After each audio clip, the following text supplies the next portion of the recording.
On a quiet ranch in the heart of America, there lived an old rancher named John. John was known not just for his skill with animals, but for his calm and thoughtful nature. His most prized possession was his horse, Spirit, a magnificent creature, strong and fast, with a coat that shimmered like gold in the sunlight. Spirit wasn't just a horse to John. He was a companion, a partner in the daily work of the ranch. One stormy night, the wind howled like a wolf, and the rain poured down in sheets. The gate to Spirit's pen, weakened by the storm, broke open. By morning, Spirit was gone. The neighbors, seeing John's empty pen, gathered to console him. "John, that's terrible luck," said one neighbor, shaking his head. "Spirit was your best horse. How will you manage the ranch without him?" John, sitting on his porch with a cup of coffee, looked out at the horizon and replied calmly, "Bad luck? Good luck?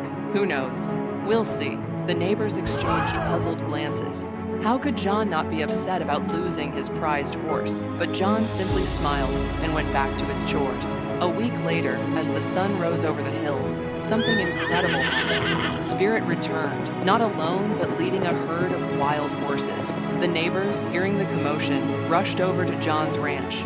"John, this is amazing luck," said another neighbor, his eyes wide with excitement. "Now you have a whole herd of horses. You'll be the richest rancher in the state." John, watching the horses gallop into his pasture, shrugged and said, "Good luck? Bad luck? Who knows? We'll see." The neighbors were baffled. How could John not be thrilled about such good fortune? But John simply went about his day, tending to the new horses as if nothing extraordinary had happened. John's son, Jake, was a young man full of energy and ambition. Seeing the wild horses, he decided to tame one. "Dad, I'll break this one in for you," Jake said, pointing to a particularly spirited horse.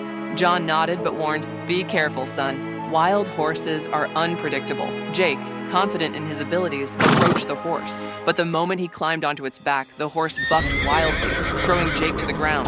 Jake cried out in pain.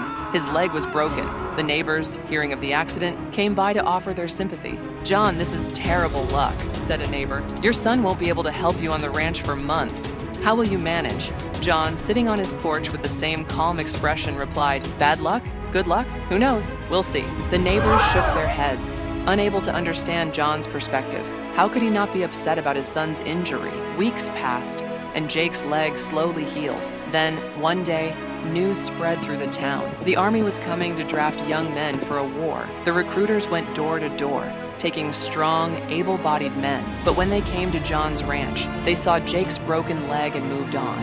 The neighbors, relieved for John but worried for their own sons, came by to share the news. "John, this is incredible luck," said a neighbor. "Your son is safe, while ours have to go to war. You must be so grateful." John, sitting on his porch with the same calm demeanor, smiled softly and said, "Good luck? Bad luck? Who knows? We'll see." This time, the neighbors finally understood. Life, they realized, is full of twists and turns. What seems like a loss today might be a blessing tomorrow, and what seems like a gain might bring unexpected challenges. John's wisdom wasn't about ignoring life's ups and downs. It was about trusting the journey and keeping perspective. The key, he thought, is to stay calm, keep perspective, and trust that everything happens for a reason. Moral: good luck or bad luck? Who knows? Life is all about perspective.